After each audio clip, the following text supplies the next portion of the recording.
Hey everyone, it's Michael Kikle. I hope you're doing well today, and I'm a little late for these reviews, but I'm going to go ahead and review the series that I finally watched all four all the way through while I was sick a few weeks back.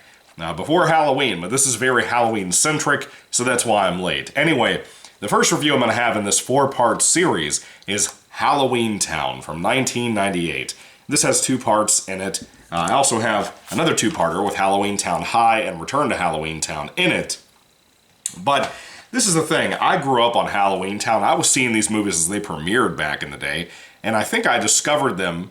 Well, I didn't see the first one when it premiered, but I think I discovered the series when Part 2, Calabar's Revenge, premiered on TV. And I always really liked them, but I haven't seen them in a long time. I never saw Part 4, Return to Halloweentown, and Halloweentown High I had on DVD once upon a time and got rid of it. Now after rewatching it, I know why. Anyway, Halloweentown, the 1998 original. Let's talk about that first. I love this. It's easily the best of the four movies. It is so imaginative. There's clearly a budget put into it that made it so special and so fun. Once upon a time, kids, Halloween was so special to all of us. It was such a special time, and this movie captures that so wonderfully. Basically, there are three children.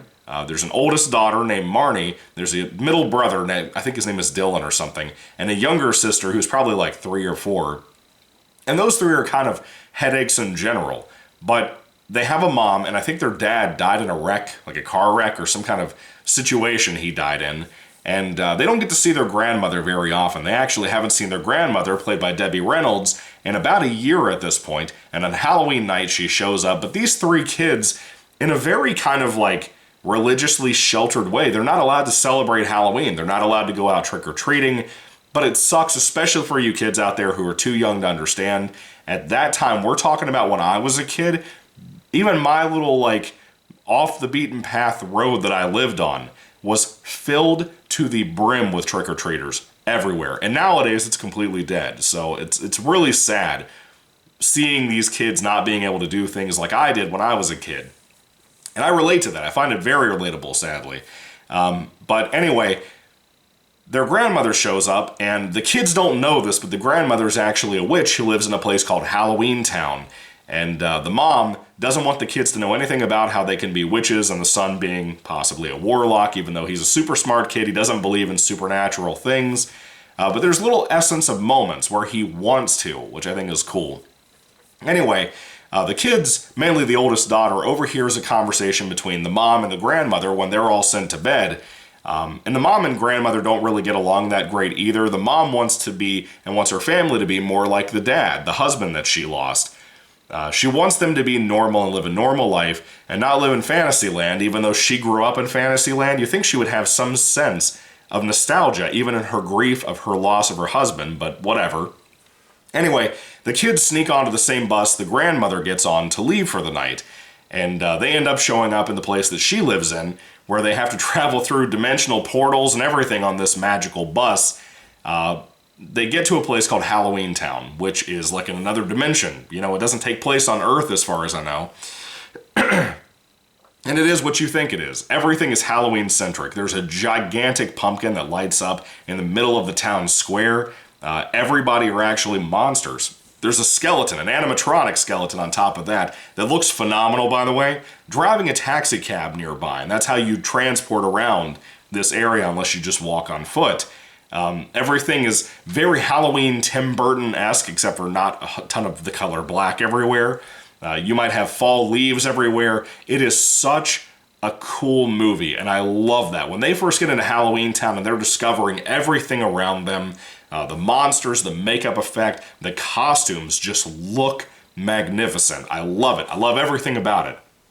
But the kids end up going off to find the grandmother's house, and eventually they get caught up into kind of a mystery, if you will, because apparently there are people in the town going missing. Some people seem to think it's the bully character in the neighborhood, but it may not be him. There's some very suspicious people nearby. There is a monster of some sort who is like a warlock, but super, super, super evil. Like, he wears like a big black Palpatine cloak, But he has, like, when you see the makeup on him, it's like a scarecrow, kind of. It's really amazing. The best makeup in the movie, hands down. Probably the best villain in a Disney movie ever. Calabar is his name. But he's awesome. I really love him. And I love how they go about resolving this mystery. Like I said, this is easily the best of the movies. It has the best score for it. Despite it being a TV Disney Channel original movie, it just has so much to offer. It's so special to people like me that grew up on this. And again, the kids who didn't grow up on Halloween and got to see what it was like in the 90s or the 2000s, they will not understand how special this movie is and how much it really captures, just like Goosebumps Haunted Mask episodes, that time of the year for us 90s kids. It was just spectacular. But anyway, Halloweentown is magnificent. Debbie Reynolds, who is kind of a classical actress, I've never really seen her in anything, but apparently she's well known. She plays the grandmother in here, and she is wonderful. She's a very whimsical, sweet grandmother. She gets this role so perfectly. It's just wonderful. Everybody's cast perfectly. The kids are cast perfectly. I like the three kids, even though Dylan, the brother, the middle kid, gets on my nerves. Because he's supposed to be like the atheistic, scientific kid. He's obnoxious. And he's supposed to be, according to the script, but still. But I really love the film. I think it's a fantastic movie. And it's sad that the franchise behind it never got to really prop this movie up any better. Not that they needed to, because it's wonderful on its own. But it's sad it didn't get a franchise like it deserved in a proper vein. You know, Disney Channel's always making mistakes. They always have. And I understand we're talking about a kids' movie series, but this first movie is so wonderful and so majestic. And it's kind of sad when I watch it, because I think about not only my childhood, how much I miss those times, but also I think about how this is not going to mean shit to people that are younger right now, which is a really big bummer in my opinion.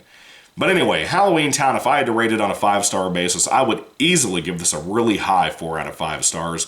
I think it's great. I recommend it so highly if you haven't seen it before. Definitely check it out next Halloween since I'm late on these reviews. The sequels, not so much, but I will review those as well, so tune in for that if you're curious. Anyway, thank you all for watching, guys. God bless you all. What are your thoughts on the Halloweentown series, especially this first movie? Let me know everything you think down below. Thank you, guys. God bless you again. Goodbye. And happy Halloween, even though I fucked up and didn't get to make these reviews before then because of my voice still being a little weird. And I was working on some other stuff, too. Anyway, God bless you guys. Catch you later. Goodbye.